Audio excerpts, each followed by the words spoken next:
Hello friends, मैं हूं रविचंद्रा। फिर आज आपके लिए लेकर आया हूं एक छोटी सी वीडियोज 4 से 5 मिनट की होगी।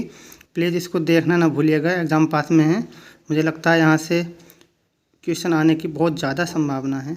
ये क्वेश्चंस मैच द फॉलोइंग या डायरेक्टली भी पूछ लिए जाते हैं, तो प्लीज़ आप ज़रूर देखिएगा। आइए सबसे पहले देखते हैं पेन फैन। पेन फैन होता है एसी लोशन का। इसमें कई सारे होते हैं। पेन फैन होता है यानी एसी लोशन, फिर होता है पेनी प्लेन यानी कि डेविस, एक होता है पेन प्लेन यानी क्रिक में। ये कई सारे होते हैं, इनको देख लीजिएगा। फिर होता है हिमानी स्थलाकृतिक चक्र। उस जगह हिमानी स्थलाकृतिक चक्र किसने दिया? तो लुई अगासिज ने दिया था प्लेस्टोसीन काल में। फिर आता है परिहिमानी चक्र यानी कि परिहिमानी चक्र यानी पेल्टियर का है। फिर आता है कास्ट स्थलाकृति चक्र, ये बेडी, सिज्विक और एक और है इनके साथ में सांडर्स, यानी कि बेदी और सिज्विक और सांडर्स। फिर आता है भूसन्नति सिद्धांत, ये कोवर का है।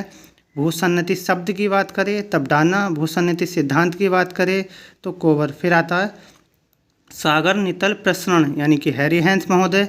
फिर आता है महाद्वीपीय विस्थापन सिद्धांत, ये वैगनर ने दिया था 1912 में। फिर आता है हिमानी नियंत्रण सिद्धांत, ये डेली का है। फिर आता है अवतलन सिद्धांत यानी सबसे सिक्वेंस थ्योरी, ये डार्विन की 1837 में आई थी और इसमें जो संशोधन हुआ था वो 1842 में हुआ था। ये डायरेक्ट पूछा भी जा सकता है कि डार्विन की थ्योरी यानी कि जो अवतलन सिद्धांत है कब आया या इसमें करेक्शन कब किया गया था। तो 1837 में आई थी तथा पूर्ण जो रूप से संशोधन किया गया था वो 1842 में हुआ था। फिर आता है परिग्रामी तरंग सिद्धांत, एरी व वेबल का है। फिर आता है स्थैतिक तरंग सिद्धांत, ये आर ए हैरिस का है। फिर आता है जलवायु वर्गीकरण, जो कोपेन महोदय ने किया था। फिर आता है एकल जलवायु सिद्धांत, ये क्लीमेंट्स का है। फिर आता है ध्रुवीय वाताग्र सिद्धांत, ये जे के बर्कनीज का है।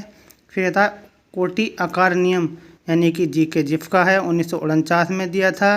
लेकिन सबसे पहले अगर पूछा जाए कि कोटि आकार नियम पर सबसे पहला विचार किसका था तो वो वान थ्यूनन ने दिया था। लेकिन जो सबसे पहले इस पर थोड़ा सा काम किया था वो एफ ओयरबैग थे, जिन्होंने 1913 में इसमें नींव डालने का कार्य किया था। फिर आता है आइसोडा प्लेन, ये बेवर का है, यानी कि समान परिवहन लागत को मिलाने वाली रेखा को आइसोडा प्लेन कहा जाता है। फिर आता है ग्रोथ ऑफ लिमिट यानी कि अभिवृद्धि की सीमाएं, ये मीडोज और बहरिंस की है, बहरिंस भी है इनके साथ में। फिर आता है भू राजनीतिक शब्द यानी कि भू राजनीतिक, ये जेलन का है। फिर आता है नेचुरल सिलेक्शन, ये डार्विन का है। फिर आता है सामाजिक डार्विनवाद, पूछा अगर सामाजिक डार्विनवाद किसका है तो रेडजेल महोदय। फिर आता है नियतिवाद यानी कि जो नियतिवाद के तो हमबोल्ट विक्टर भी हैं, रेडजेल भी हैं। फिर आता है संभववाद के जनक, ये पॉल विडाल डिला विलास।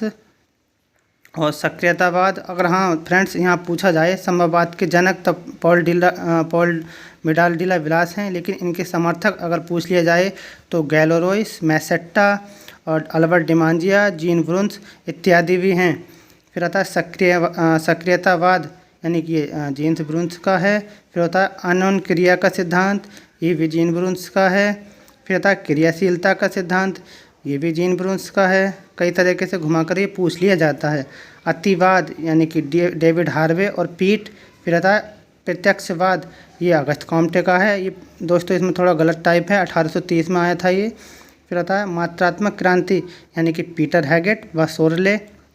फिर आगे देखते हैं फ्रेंड व्यावहारिक क्रांति, ये किर्क व वॉलपर्ट हैं, जूलन वॉलपर्ट, यानी कि व्यावहारिक क्रांति किर्क ने दिया था, लेकिन जो इसको आगे बढ़ाया था वो जूलन वॉलपर्ट थे।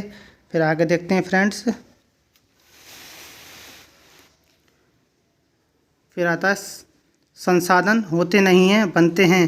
फ्रेंड्स ये दो तरीके से प्रश्न बन सकता है। एक आयशा बोमन ने भी इस पर काम किया था संसाधन के बारे में कि संसाधन होते नहीं हैं बनते हैं। अगर जिम्मरमैन ऑप्शन में ना हो तो आयशा बोमन भी हम लगा सकते हैं। फिर आता है प्रकृति में डाके डालने वाली अर्थव्यवस्था, ये भी ब्रुन्स की है, इन्होंने माइनिंग के बारे में बताया था, खनन के बारे में। फिर आता है हृदय स्थल सिद्धांत, सभी जानते हैं, मैकिंडर का है 1905 में। फिर आता है रिमलैंड सिद्धांत, ये 1942 में दिया था स्पाइकमैन ने, तथा इनकी मृत्यु 1944 में हुई थी। फिर आता है सांस्कृतिक भूगोल का जनक, आपको पता है कल्चरल ज्योग्राफी कार्ल सावर की है। फिर आता है औद्योगिकीकरण स्थानीयकरण सिद्धांत, ये वेबर का है। फिर आता है कृषि स्थानीयकरण सिद्धांत, ये वान थ्यूनेन ने दिया था। फिर आता है केंद्रीय स्थान सिद्धांत, ये क्रेस्टालर का है। लेकिन केंद्रीय स्थान शब्द अगर पूछा जाए तो मार्क जेफरसन का है, लेकिन केंद्रीय स्थान सिद्धांत पूछा जाए तब क्रेस्टालर का है, ये 1933 में दिया था। फिर आता है नवोत्पाद का विस्तरण सिद्धांत, ये सभी जानते हैं हैगरस्टैंग का है।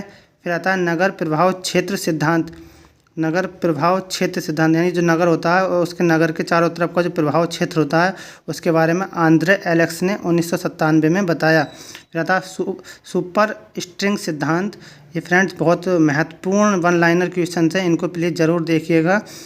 और इस PDF को पाने के लिए ज्योग्राफी विद रविचंद्रा नाम से टेलीग्राम है, प्लीज़ उसको ज़रूर ज्वाइन कीजिएगा। मैं वहाँ सारे जो PDF हैं अपलोड कर देता हूँ, वहाँ आप जाकर देख सकते हैं। सारे जो अभी तक मैंने वीडियो डाली हैं सब वहाँ आपको मिल जाएंगे। आज फ्रेंड्स कुछ लंबा वीडियो हो जाएगा, आज के लिए मैं यही चाहता हूँ। Thank you so much. अभी इसको देख लें, सुपर स्ट्रिंग सिद्धांत यानी स्टीफन हॉकिंग का है और चतुष्फलक सिद्धांत ये लोथेन ग्रीन का है। फ्रेंड्स अगर ये वीडियो पसंद आई हो लाइक करें, शेयर करें, सब्सक्राइब करें। और अगर ऐसी वीडियो अगर आप लेना चाहते हैं तो इसके लिए प्लीज़ कमेंट्स करें और बताएं कि कैसी लगी। मैं कोशिश करूंगा इससे भी अच्छे और बहुत सारे महत्वपूर्ण वन लाइनर क्वेश्चन देने की। Thank you so much.